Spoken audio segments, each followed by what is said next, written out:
Yo, what's going on YouTube? It's O'Neil from Tap to O'Neil. As you guys can see, we are covering our Roth IRA. We're currently sitting at $5,748.32, and this is week 2 of covering our Roth IRA. The purpose of these videos is to pretty much show you the importance of maxing out your Roth IRA.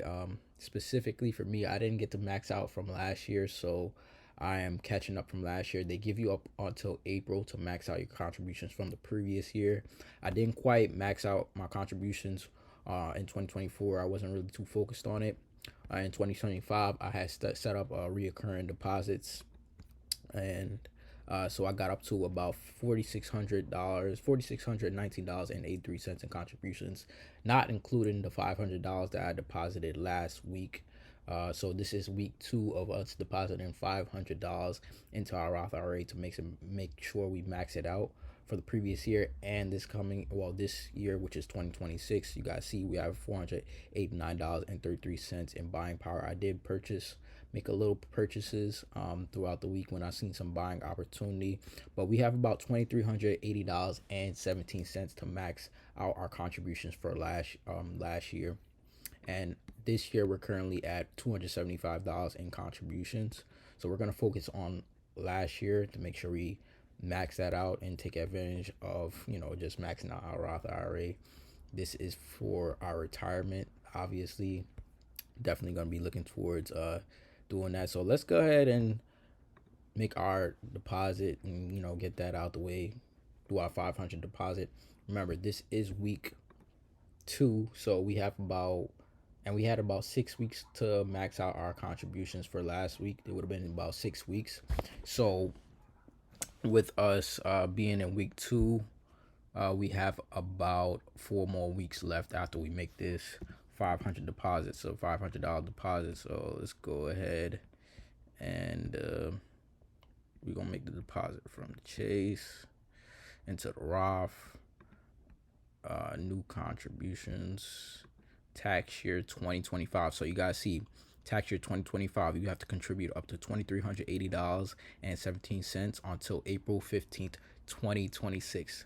That's how much time you guys got left to max out your contribution. So I'm making sure I take full advantage of that, even though I didn't get to do it last year, and I'm gonna make sure I at least get close to doing it this year so I don't have to bleed into next year of maxing out. So let's go ahead and do that. Review transfer 2025, transfer $500. And yeah, man, this is I want to encourage you guys. See, I like when it does this. I love when it does this. So it gives you a $15 match. Also, in addition to you depositing money, Robinhood offers a 3% match. So if any brokerage account, it doesn't necessarily have to be Robinhood. It could be from your, jobs don't necessarily offer Roth IRAs, but if you're getting a match for your Roth IRA, definitely take full advantage of it. It's free money. I know you get matches from your 401k, so we're sitting at $1,004.33, and so the Roth IRA is sitting at $6,263.32. Let's see how much we did what we did on the week. We were slightly down on the week, down about $13.72, 0.22%. And on the month, we're up 1.29%, $79.61. As I said, I haven't really been taking advantage of my buying opportunity or my buying power yet, because I haven't seen too much buying opportunity right now. SCHD dipped a little bit, so I'm definitely going to be buying some shares come Monday. It is the weekend, so the markets are closed. I'm not able to buy anything right now, but look at our contributions. We're at $5,119.83 for our Roth IRA contributions for 2025, the year 2025. Our IRA matches at $153.59. So they giving us free money for depositing money. That's the part of the IRA match. And then we have about $1,880.17 to finish maxing out for 2025. For 2023, I still have my reoccurring deposits on. We are at $275 in contributions already, with an IRA match of $8.25, and we have $7,225 to max out year 2026. And I'll show you guys what my reoccurring investments looking like. So I put $5 into GDX on a daily basis, and I put $10 into SCHD and JEPQ on a daily basis. These are two growth ETFs, um, specifically exposed heavily in tech. SCHG is obviously more geared towards growth. JEPQ is more geared towards growth and dividends, so it'll pay you out dividends on a monthly basis, usually at the start of the month. So you guys see my next contribution is going to be January 20th for all of these positions. And so yeah, that's pretty much it. You guys see JEPQ, SCHD, GDX. I'll show you guys my positions on each of them. So my average cost is $56.75. Total return is at $132.73, up 3.84%. And today's return, which was on Friday where the market closed, I was up $2.47. This is on JEPQ. And as I said, I have 60 shares of this, and you get paid dividends on a monthly basis. I showed you guys in my last video how much we got paid out in dividends, so we'll go back real quick and let's check out SCHG. SCHG is going to be one of the bigger driving forces for this portfolio, and the reason why I'm keeping so much cash on hand is because I'm ready to dump a lot more money into SCHG. Just say the market does pull back or we have a market crash, definitely gonna be taking advantage of that, dumping more money into SCHG, because this is going to boost this portfolio up long term. You guys know this portfolio, the way how it's structured, it should make me over $1 million by the time I get to my retirement. And I don't know what that's gonna look like I don't know what that's gonna look like, but that's gonna be about 40 years down the line. You guys see my total return is now $6.37, and my average cost is at $32.50. So I love dumping money in when I am below my average cost. So you can see my average cost is at $32.50, and SCHG closed out at $32.37. So anytime stock or ETF drops below your average cost, you want to make sure you're taking advantage of that, especially if it's something you invested in and you believe in, you have a strong conviction of long term. You want to make sure you're putting more money in it as soon as it drops below your average cost, because that is a buying opportunity presenting itself right in front of you. So take full advantage.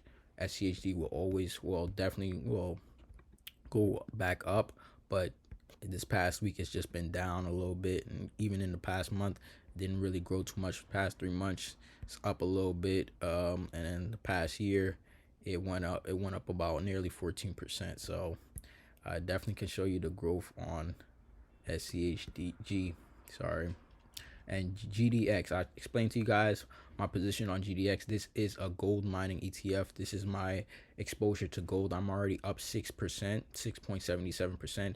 Gold absolutely killed it last year. So not only the fact that gold performed extremely well last year, but in case the market does dip, what people tend to do is to pour into assets like gold, silver, other assets outside of stocks. They like to pour into assets like gold. So this is my protection asset in case the market does dip. This will either maintain its price or go up in price, because people are taking their assets out of stocks and putting into assets like gold, silver, as I said. My average cost is at $91.28. So we're a little up on our average cost. So it closed out at $97.46, and total return, I'd say we're up 6.77%. So yeah, definitely looking for more buying opportunities on GDX. You guys do not have to structure your portfolio in my way. This is just how I want to structure my portfolio, and this is what I've been doing. You don't have to copy this. This is not financial advice, but this was by far my best performing portfolio. You guys know I have my DGen account, my flipping account, my traditional IRA. This was by far the best performing portfolio that I've had, so I'm definitely going to be putting more of a focus on it this year. So yeah, man, I'm excited to see what we end up throughout by the end of this year, and hopefully we can beat the S&P 500. We was close to, I think last year we was at about 12%, and S&P 500 went up about 14 to 15%. So down a little bit, but it was because I didn't really have a structured idea on how I wanted to grow my Roth IRA. Now I have my structure. I'm just doing 3 simple ETFs and more geared towards growth and protection and dividends, because that's what's suited for me in the long term.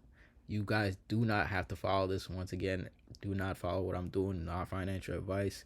Some people like to go into VU and all these other different things. I already showed you the breakdown on how SCHD outperforms the FCHG outperforms those assets over the course of time, because it is a growth ETF and it has a lot of exposure to the Mag 7 and things of that nature. So I have exposure to the Mag 7 without being invested into Mag 7, like a stock like Google or Tesla or even Amazon. So that's why you want to do this is why you want to do ETFs rather than just stocks. You can see a lot more gain in stocks, but there's more protection when you go into ETFs. And remember, this is for long term. This is for 40 years down the line. I'm 26 years old, so by the time I get to retirement, none of these dips, these small dips in my portfolio are gonna mean anything. You know, the market will always go up over the course of time, as it's historically been proven. And yeah, that's pretty much all I wanted to add. I want to encourage you guys, if you're my age, you're young, or even if you're a little bit older, take advantage of your Roth IRA. This is tax-free growth, tax-free money by the time you get to retirement. It doesn't matter if you're 40 or 20, you're 30, it doesn't matter what age. Take advantage of your Roth IRA. This is not something you want to just pass up, or opportunity you want to pass up on. And even when you're in your older years or you're close to your retirement years, they have a thing called catch-up contributions where you can contribute additional more. So this year we can only max out about $7,500 a year.